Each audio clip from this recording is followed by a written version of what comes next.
Valzer classico.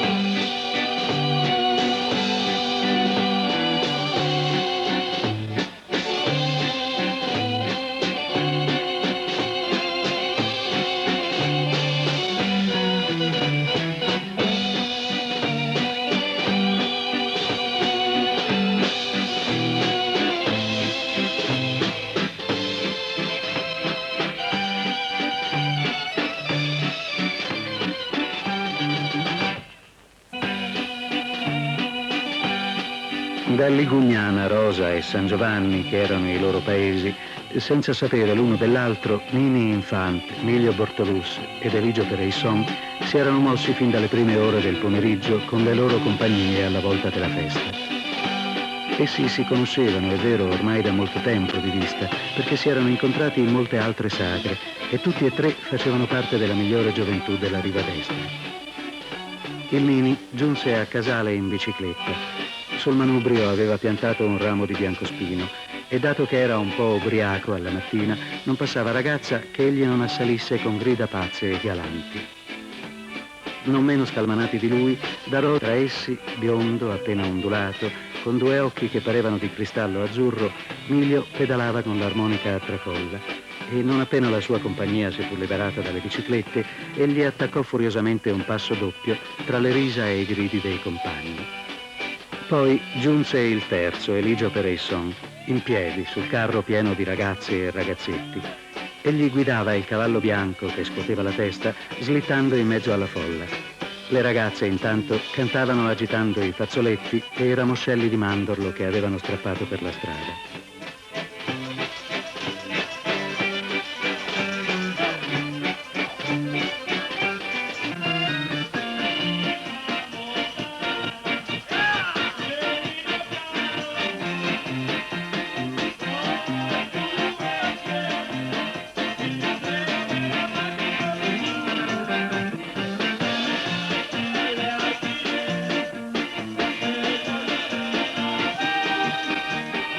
Così descrive Pasolini i protagonisti del suo romanzo friulano Il sogno di una cosa, che si apre con una festa una domenica di primavera del 1948.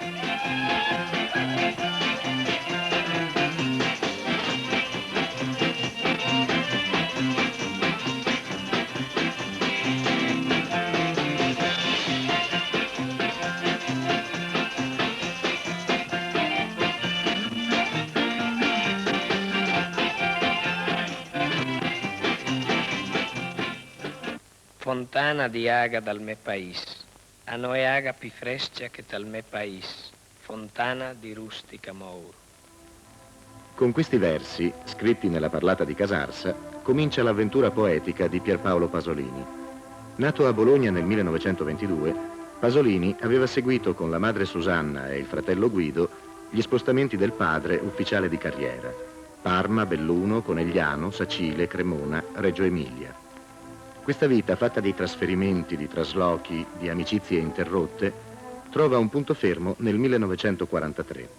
Per sfuggire alla bufera dell'occupazione, la famiglia Pasolini si rifugia a Casarsa della Delizia, il paese della madre. Per il giovane studente di lettere all'Università di Bologna, Casarsa è il luogo di straordinarie vacanze estive.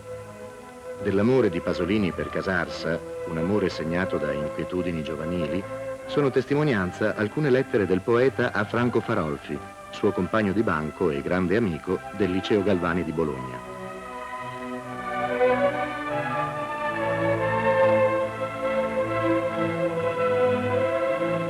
Dolcissima vita qui conduco.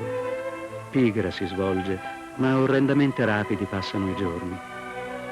Tremo all'idea della partenza. Credo che non ci sia cosa più bella della vita di campagna nel paese natio, fra semplici amici.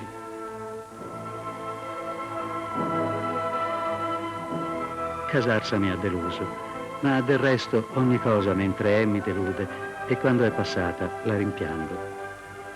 Ora tutto quello che la campagna mi può dare lo posso avere: pace, ragazze, raccoglimento, prati, ozio, bevute.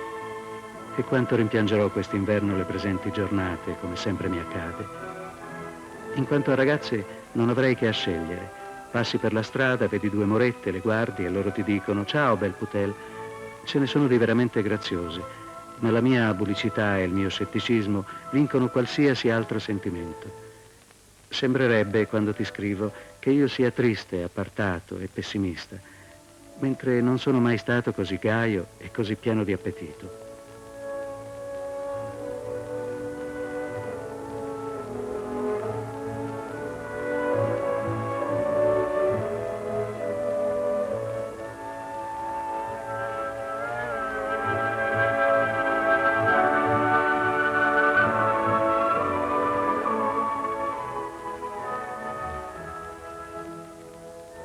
È molto triste la partenza da qui.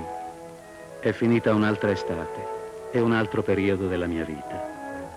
Sono impaziente di vedere un'altra volta le cose che lascio e nello stesso tempo spero che questo momento sia molto lontano, perché deve intercorrere un anno della mia vita e voglio sperare che sia il più lungo possibile, perché i 19 anni non torneranno più.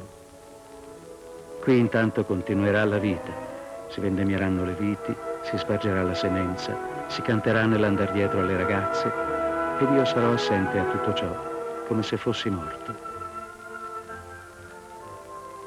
D'altra parte la mia vita bolognese mi attira.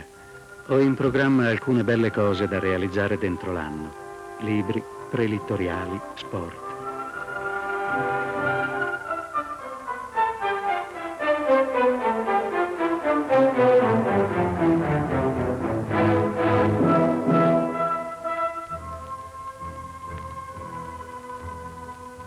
Pasolini vive in Friuli dal 43 al 49. La storia di quegli anni è raccontata ne Il sogno di una cosa. Pasolini aveva raccolto il materiale per il romanzo a Casarsa e nei paesi vicini. Lo scriverà poi a Roma per pubblicarlo nel 1962, quando ormai era l'autore scandaloso di Ragazzi di vita e Una vita violenta. È la vicenda di 3 ragazzi e della loro amicizia nata durante una sagra. Disoccupati, per trovare un lavoro e realizzare un sogno di giustizia, decidono di emigrare in Jugoslavia clandestinamente. Delusi, sono costretti a rientrare in Friuli, l'unica terra dove hanno radici. Qui, siamo nel 49, partecipano da comunisti militanti alle lotte dei contadini per far rispettare ai latifondisti le nuove leggi agrarie che lo Stato si è dato. Lottano con decisione e coraggio, ma senza violenza, per affermare i loro diritti. Il sogno di una cosa è un romanzo storico e un'analisi sociologica sul mondo contadino. Pasolini tocca temi direttamente politici, ma racconta anche sentimenti privati. Oggi si direbbe, con linguaggio abusato, che il poeta mescola il personale e il politico. Pasolini diceva le viscere e la storia.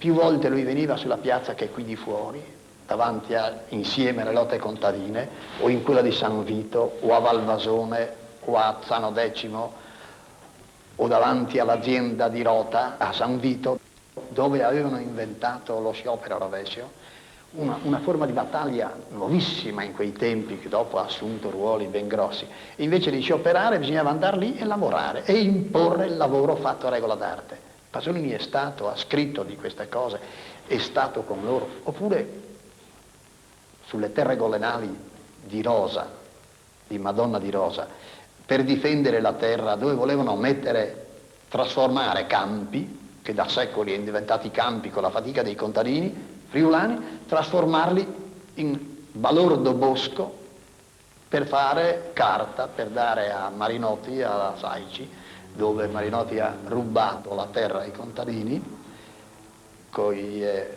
pagandola male, coi soldi avuti dal suo amico Mussolini, e dove facevano delle grandissime battaglie, di qua e di là. In quelle battaglie lui c'era sempre, e c'era anche, e li vedeva, i contadini, come li ha visti il suo e mio amico Zigaina, con la bicicletta, con la mantella e con la fame. Perché qui c'erano 40.000 disoccupati, c'erano 52.000 coltivatori diretti, adesso non ci sono più, sono stati cacciati dalla terra, 200.000 proprietari, di terra, sotans. Sotan vuol dire un contadino che Lenin chiamerebbe contadino povero, semiproletario, che non ha abbastanza terra per vivere sempre sulla terra e che deve andare anche a lavorare in terra altrui e la propria. Questo Sotan è quello che ha dato la grande massa di emigrati. Cosa faceva la gente in Friuli? Per secoli.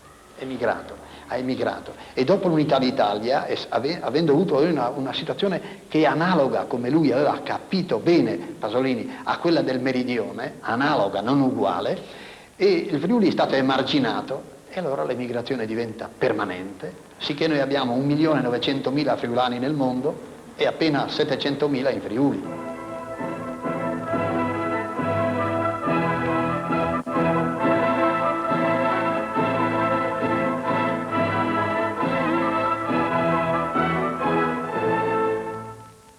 Pasolini percorre instancabilmente la campagna in bicicletta. Si sente a casa, fra la sua gente. Da parte del giovane intellettuale c'è un'adesione sentimentale al mondo contadino e un sincero interesse per una cultura che conserva gelosamente i valori tradizionali.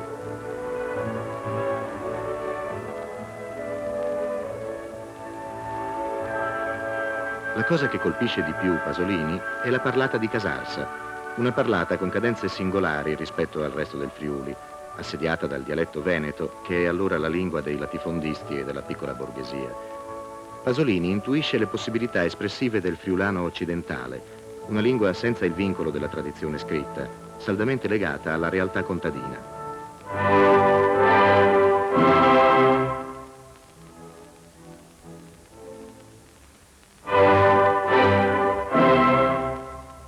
Ogni dopopranzo, appena mangiato, partivano da Ligugnana verso Rosa, dove il braccio d'acqua del tagliamento, dalle distese di ghiaia e di rovi, veniva a lambire la riva destra, fresca di saggine, di sambuchi, di pioppi, e dietro l'argine i vigneti dove l'uva stava diventando grigia e i massi di cemento del riparo dove prendere il sole. A Rosa venivano ragazzi di tutti i paesi, Casarsa, San Giovanni, Gleris e San Vito, perché del tagliamento quello era il posto più bello. L'acqua, benché verde e profonda, era così limpida che si vedevano nel fondo i sassolini di ghiaia lucente. Erano tutti amici lassù. Mi ricordo una ragazza che ci ha invitato a mangiare il pesce. No, miseria nera in questa famiglia. Era un focolare, facevano fuoco con dei stecchi verdi lì, freddo. E ci ha preparato questo pesce.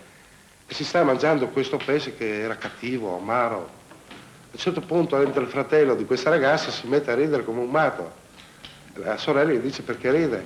Ma non vedi che avete infarinato il pesce sul gesso di presa? Insomma, siamo rimasti, si è già mangiato tutto. No. E lì si rideva. Sempre nel stesso paese mi ricordo che le strade erano bianche, ghiaiose, e in bicicletta si seguiva un sentiero che era più battuto, quindi più liscio. E in testa era un mio amico, il secondo era Pierpaolo, il quarto ero io, si era in quattro, no?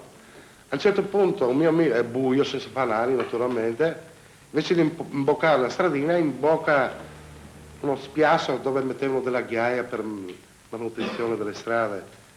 È sbagliato, insomma, imboccatura, e siamo andati a finire tutti in un fosso, tutti impantanati. Poi siamo andati in questa casa a asciugarsi, ed era inverno, faceva freddo.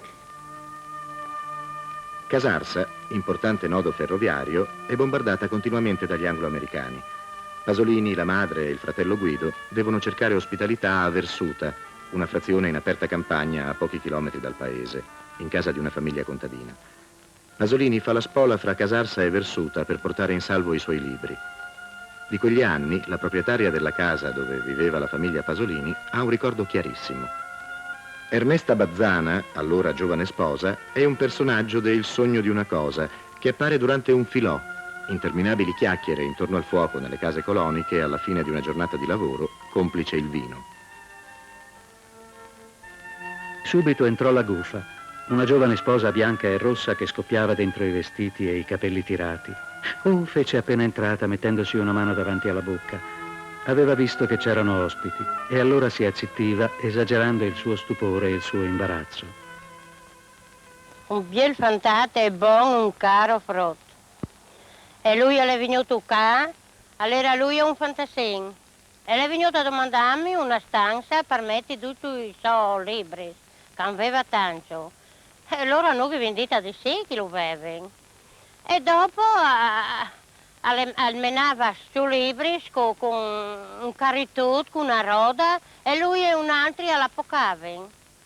E dopo scoppiò la guerra, tanto bombardamento, è venuto a abitare lui e suo mare. E abitavano qui, e subito venuto su qui, loro si sono messi a fare scuola, i frutti, erano tanto gentili mai. E abbiamo fatto la scuola, tutti i frutti, dalla prima alla seconda, conforme all'età che avevano, a chi facevano la scuola. E insomma l'ha vissuto qui un po' di 2 anni. Prima un 2 anni liberi e dopo avrà vissuto lui un 2 anni. Sì, con suo mare. E tutto che è diverso, lo aiutavano perché era un po' resto, non si trattava da mangiare, non si trattava nulla. E gli devano, chi il formai, chi la polenta, chi portavano di tutto e lui era tanto gentile che mai lui entra suo mare. E lui viveva qua con noi, alla sera dopo cena veniva in casa nostra e chi veniva tanto fantasine. E allora giocavano alle carte, se mi domandava a me, insomma, se che si sta facendo, allora io dicevo, giocavano alla tombola, alle carte, se che il vuoi Pierpaolo. E dopo, insomma, noi studiavamo da giocare, che dicevano che ne dici il nostro di fiet, e lui ne ciappava la mano e ne diceva, come che sì. E difatti a me mi diceva che io avevo tanto buon cuore, ma io ero tipo nervosa. Lui era tanto grazioso con i fioi. E era il mio frutto sempre che diceva, Pierpaolo fammi il vescolo. E lui lo metteva dentro a un 6. E lo metteva tra la spalla, lo menava a rotare il coltello. E dopo la mia frutta lo stesso. Sì, io menava via o con la carriola o col 6 o così, no? E dopo mi diceva, Ernesta, che mandi avanti la Nina, a scuola non gli diceva in Nina la mia frutta, che è intelligente, e il mio omsese che gli diceva, no, perché tutti i maestri sono puttane. Ali capisci che no?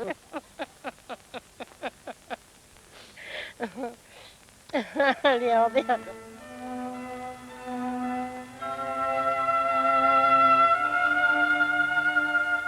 Mentre il fratello Guido lascia il rifugio di Versuta per andare a combattere da partigiano sul confine orientale, dove morirà, Pierpaolo resta con la madre.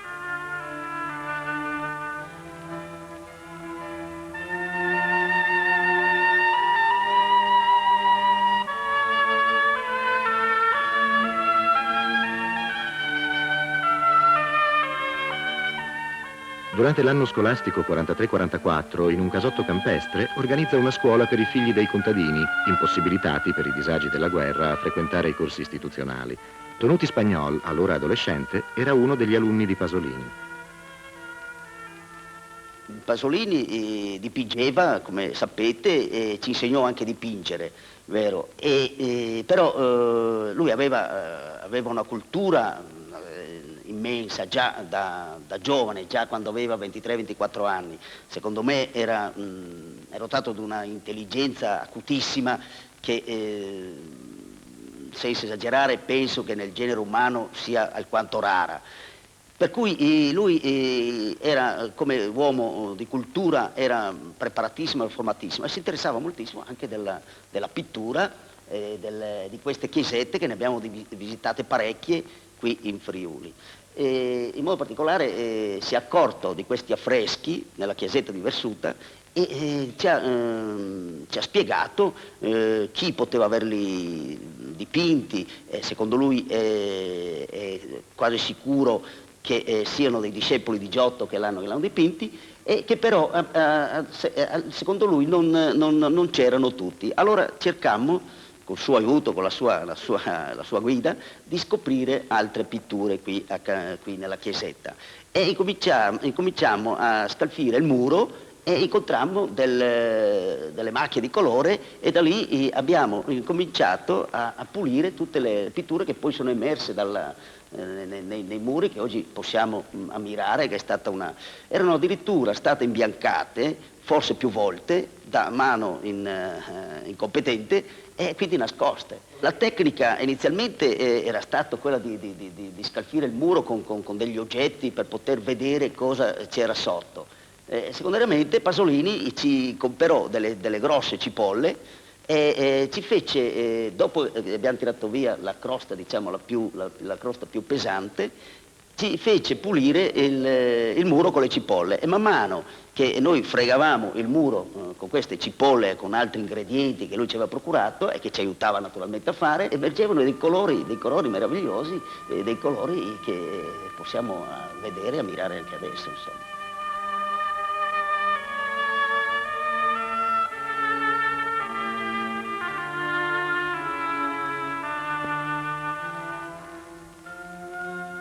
Nel febbraio del 1945 Pasolini fonda a Versuta l'Accademiuta di Lenga Furlana. Gli allievi di Pasolini, sotto la sua guida, scoprivano le possibilità poetiche del friulano, una lingua quotidiana strettamente legata alla vita e al lavoro. I ragazzi scrivevano brevi poesie che venivano lette durante riunioni domenicali nel Cascinale, dove il poeta e la madre avevano trovato ospitalità dopo che anche la casa di Ernesta Bazzana fu colpita da una bomba. I risultati di queste esplorazioni poetiche furono raccolti in una rivistina, Stroligut di Cade Laga.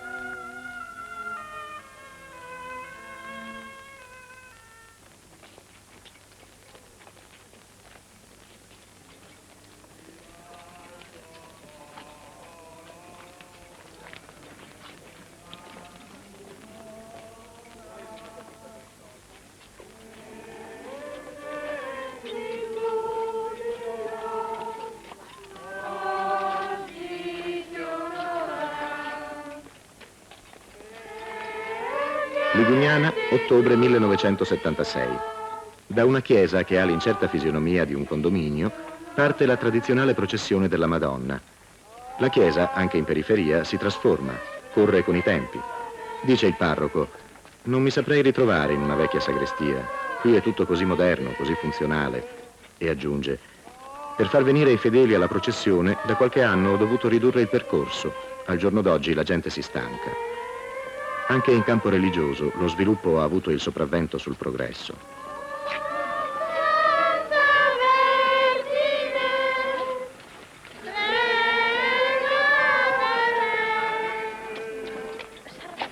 Ave Maria, piena di grazia, il Signore è con te. Tu sei benedetta tra le donne e benedetto il frutto del seno tuo, Gesù. Santa Maria, Madre di Dio, prega per noi peccatori, adesso è l'ora della nostra morte. Amen.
All'inizio del 1946 Pasolini si iscrive al Partito Comunista, nella sezione di San Giovanni di Casarsa.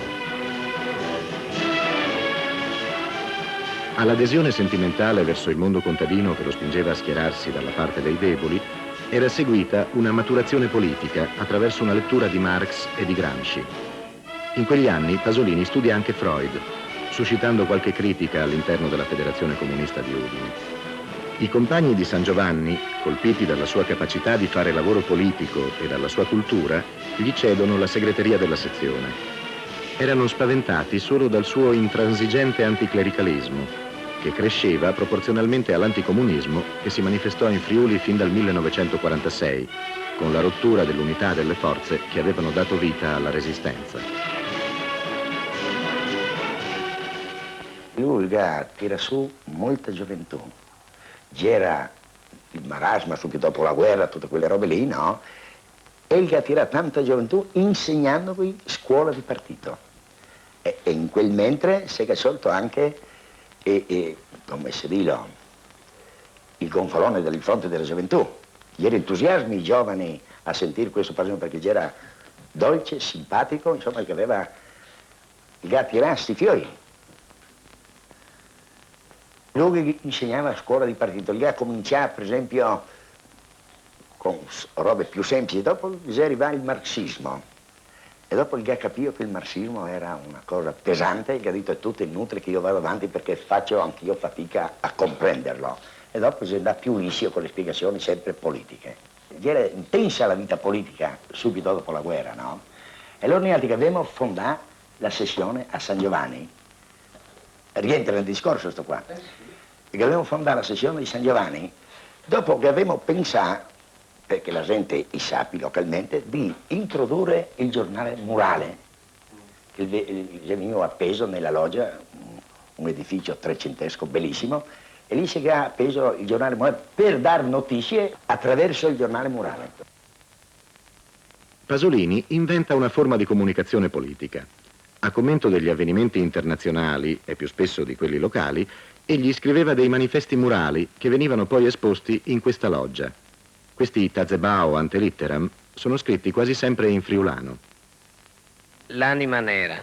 Se esi aduta sta politica che fan i predis contra di nu altri spuares, a saressin lou che avaressin di vei il nostri stes penseu, a ni par che i nostri sentiments assedin abbastanza cristians.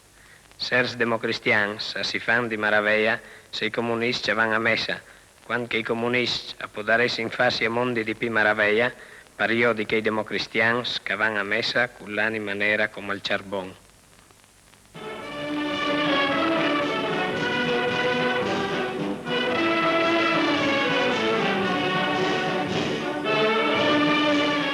Nel 48 e nel 49 Pasolini partecipa in prima persona alle lotte contadine del Sanvitese. I contadini e i mezzadri si opponevano ai latifondisti che non volevano rispettare il lodo de Gasperi. Si trattava di una legge che, per cercare di mettere un freno alla disoccupazione e all'emigrazione, stabiliva che il 3% del reddito della terra venisse investito in migliorie. Né il sogno di una cosa, Pasolini descrive da testimone queste lotte. Unica finzione letteraria è l'aver cambiato il nome di San Vito in Gruaro. Le immagini che vedete appartengono a un breve film girato il 1° maggio del 1953 dal pittore Giuseppe Zigaina e sono mescolate a quelle di uno sciopero per l'occupazione nel Sanvitese nel mese di ottobre di quest'anno. I contadini sono diventati in maggioranza classe operaia, ma i termini della lotta non si sono spostati.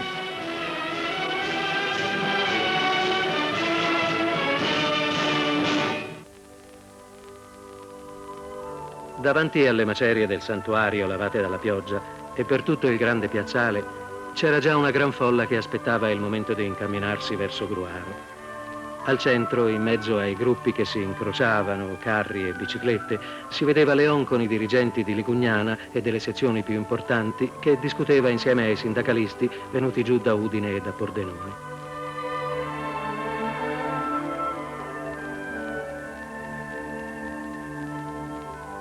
Nini! Gridò da lontano Eligio arrivando verso il centro del piazzale con la banda di San Giovanni. Vecchio! Gridò il Nini pedalandogli incontro. Se fossi nei calzoni del conte di Spilimbergo non sarei molto contento, disse Eligio. Tutti parlavano, gridavano, si cercavano in mezzo alla confusione. Nel piazzale di Madonna di Rosa c'era quasi la ressa del giorno della sagra della Madonna. Centinaia di giovani, quasi tutti con i fazzoletti rossi al collo, e di anziani a piedi si accalcavano, muovendosi e agitandosi sul pantano fra le piante.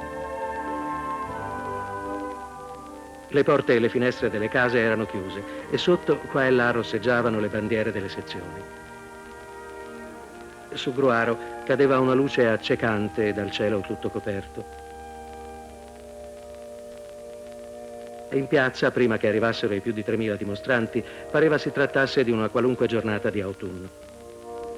Al chiarore dell'aria, nella piazza fra le due vecchie porte veneziane, si svolgevano consuete le vicende del mattino.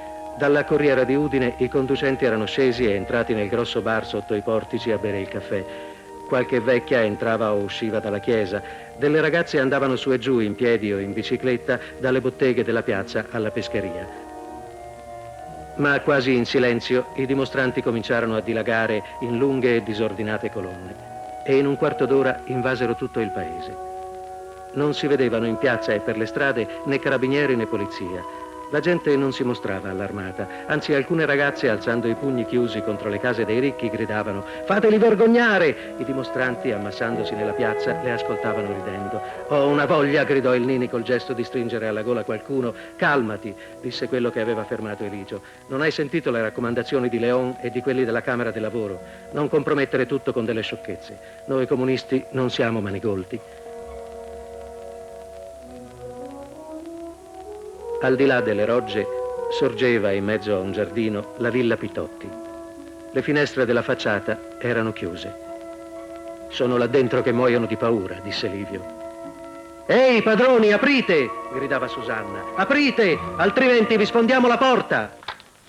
Qua è chiuso come nel 48, quando siamo riuniti da Feder Mesadri lì alla Camera del Lavoro, dove era il compagno Galante detto Ciliti, e abbiamo deciso di applicare la legge sul lodo De Gasperi, che i proprietari terrieri di San Vito e il Tagliamento non volevano applicarla. E sono venuto qui al Palazzo Rota.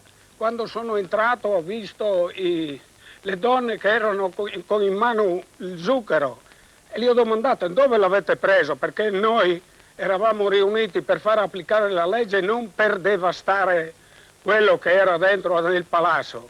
E l'ho fatto portare indietro subito e ho avvisato quelli che erano di commissione che non toccassero niente perché si incorreva nella legge.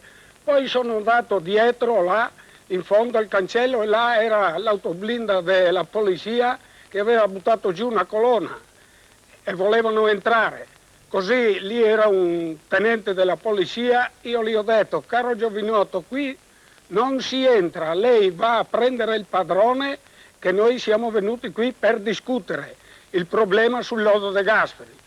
Il giorno dietro, al dopo pranzo, siamo partiti e andati a Cordovado, perché anche quelli di Cordovado facevano parte della commissione e così a Cordovado era anche là dei terrieri e siamo arrivati a Cordovado e siamo andati, le commissioni, che pure io ero di commissione, siamo andati dentro per le case.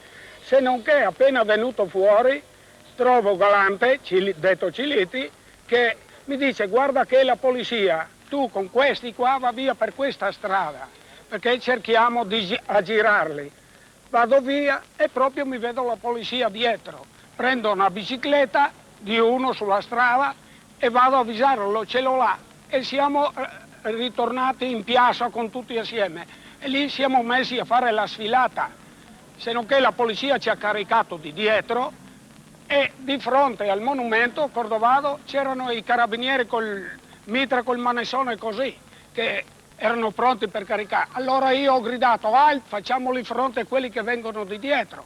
Se non che mi sono trovato in mezzo alla polizia, uno mi ha dato una botta così, ha fatto per darmi, io ero svelto, bam, è caduto lungo e disteso e sono andato, non ho preso nemmeno una botta, ma molti hanno preso tante botte. Allora il giorno dietro siamo tornati a riunire e siamo venuti in questa piazza, che era piena, sarà stato 5.000 persone. E abbiamo fatto il sciopero di protesta contro la polizia, contro la Celere che veniva a caricarci, che noi faceva applicare la legge. Se non che quando era un po' che eravamo in piazza si vede arrivare la polizia. Allora noi abbiamo aperto e lasciato il mezzo della piazza proprio qua, entrava. Quando la polizia ha visto queste cose ha fatto dietro front e è partita.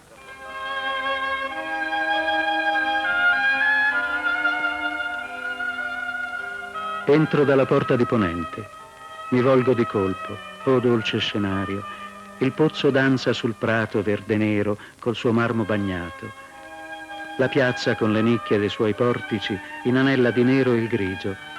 Oh tempo, qui la tua danza rigida teneramente vortica. Il castello sconsolato, le imposte gialle e blu al cielo annuvolato espone. Il suo passato in lui non canta più. La sera piange sul Valvasone, si rinchiude un portone. La vecchia fruttivendola fuggita nel cielo spento con un vermiglio pomo illumina il Duomo. Poi l'alba ride a Valvasone, è riaperto il portone.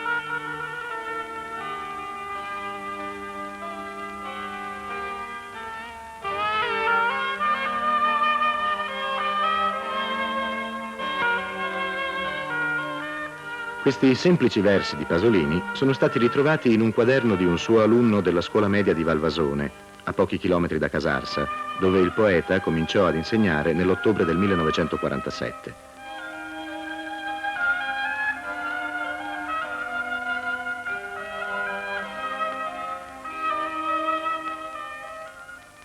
Il 1° ottobre di quell'anno l'insegnante di lettere si presentò, era giovane, e scrisse sulla lavagna il suo nome, Pierpaolo Pasolini.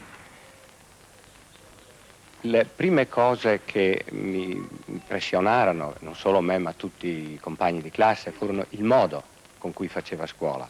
Eravamo abituati alla maniera pedante, alla maniera del maestro elementare, e a trovare un attore, uno che recitava, che poi non sapevamo che doveva diventare regista. Allora però ci colpiva la maniera con cui recitava le poesie, il pathos, la passione che metteva nella recitazione delle poesie, ma un po' alla volta ci accorgemmo non solo che leggeva e recitava in maniera diversa, ma che le poesie erano diverse da quelle imparate dagli altri ragazzi. Noi non imparavamo solo Pascoli, D'Annunzio, Carducci, ma leggevamo, imparavamo a memoria gli Spirituals Negri, per esempio. Erano appena pubblicati, freschi d'inchiostro. Imparavamo Montale, che non era premio Nobel, imparavamo Quasimodo, imparavamo Sandro Penna. Erano tutti poeti che allora erano quasi sconosciuti. Noi studiammo più il Verga che il Manzoni. Pasolini non era solo un bravo insegnante, per esempio era un ottimo giocatore di football, di calcio, e nei pomeriggi, quando la scuola era finita, spesse volte veniva su e per delle ore, per delle mezze giornate, giocava al calcio e insegnava anche, non solo ai suoi allievi, ma anche altri ragazzi della zona, insegnava come si deve giocare al calcio. Poi era un ottimo ballerino e frequentava tutte le sagre di questa sagre paesane, capitava in bicicletta e ballava tutto il pomeriggio, tutta la sera, per ore e ore, per decine di ore riusciva a ballare. So che diciamo fra le sue ballerine, e di questo era lusingato, c'era anche mia sorella che è più vecchia di me, e so che capitavano a casa non con la Giulia ma con la bicicletta, capitavano a casa con mia sorella sul ferro della bicicletta, ed io naturalmente ero tutto fiero, contento di questo, ma poi tutto è finito lì, si intende. Poi aveva la passione politica. Io ero un po' più vecchio dei miei compagni di scuola, perché ho cominciato la media a 13 anni e quindi capivo un poco più degli altri. Andavo anche a seguire un po' le sue conferenze che teneva, e mi ricordo che pur di andare a sentire una conferenza, una sera sono andato addirittura a Cordenons.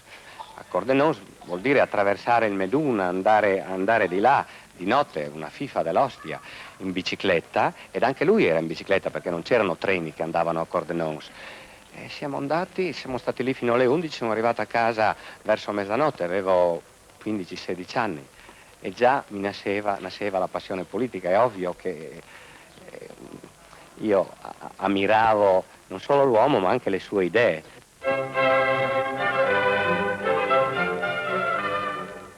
A proposito della vocazione pedagogica di Pasolini, scrive Andrea Zanzotto: bisogna ripartire dai prati friulani. È una storia di pedagogie, di pedagogia. Si pensa a Pasolini nella scuola, alla sua passione didattica, alla sua puntigliosa e ardente volontà di applicare i metodi attivi, attivizzare persino l'intirizzita grammatichetta latina, far diventare rose vere il rosa rose così ingenuo di quelle grammatiche. Lui faceva il giardinetto nel cortile della scuola e insegnava i nomi latini delle piante, disegnava i cartelloni con le figure colorate, aveva sempre disegnato e dipinto bene, si ricorda una misteriosa santa, e inventava favole come quella del mostro Userum, perché i ragazzini si divertissero a imparare le terminazioni degli aggettivi us e Era, quel che si diceva, una vocazione pedagogica, con quel tanto di purezza e insieme di ambiguità che esiste in ogni atteggiamento pedagogico. Settembre 1949. La stagione friulana di Pasolini si interrompe bruscamente. Pasolini viene accusato di atti osceni su un minorenne.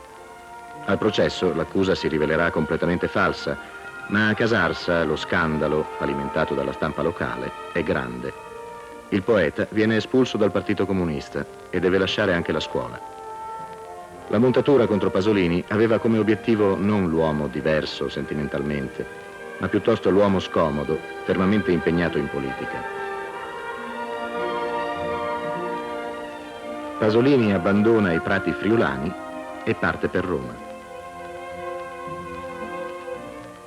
Un bel mattino io mi alzo, leggo sui giornali un articolo sconvolgente. Pierpaolo Pasolini è accusato di aver commesso atti osceni, che so io, a Casarsa.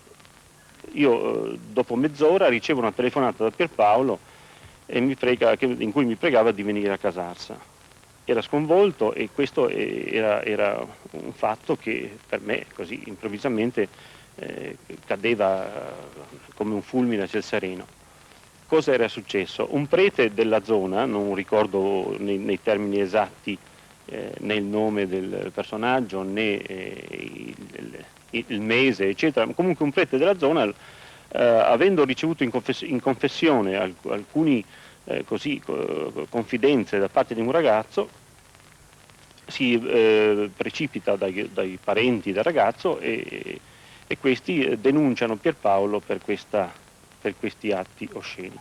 Ed è un fatto che poi si risolse in modo così chiaro e preciso. Proprio Pierpaolo fu assolto per non aver commesso il fatto, ma da qui nacque tutta una serie di persecuzioni nei suoi confronti che non lo lasciò mai fino all'ultimo dei suoi giorni. Il Partito Comunista di Udine immediatamente lo espulse dal partito con una dichiarazione ufficiale appunto sull'unità per indegnità politica e morale secondo la formula sacramentale. E questo fu un atto intempestivo e secondo me anche ingiusto, perché effettivamente mise nelle condizioni di assoluta disperazione un grande intellettuale legato profondamente alla sinistra e al Partito Comunista. Insegnava a Valvasone, aveva molti alunni, lo amavano questi alunni, come è dimostrato da tantissimi ricordi, da tantissime testimonianze. E si trovò nelle condizioni di dover abbandonare il Friuli, andò a Roma e a Roma cercò disperatamente di ricostruire l'immagine del Friuli. Per questo motivo io dico che la sua partenza dal Friuli fu uno dei momenti fondamentali della sua vita. Non so, l'Aniene con i suoi ragazzi di vita, i suoi giri nelle borgate romane per riscoprire un nuovo dialetto, per riscoprire un nuovo modo semplice di rappresentare e di dire della realtà, non fu nient'altro che la trasposizione delle sue ricerche su un nuovo linguaggio operato in Friuli. E la grande rivoluzione culturale e poetica di Pasolini, iniziatasi nel Friuli, si compì a Roma, secondo me, però essendoci già conchiusa, essendo già arrivata a maturazione poetica per sedimentazione in Friuli. Nel 49 Pasolini, secondo me, è già un grande assoluto poeta.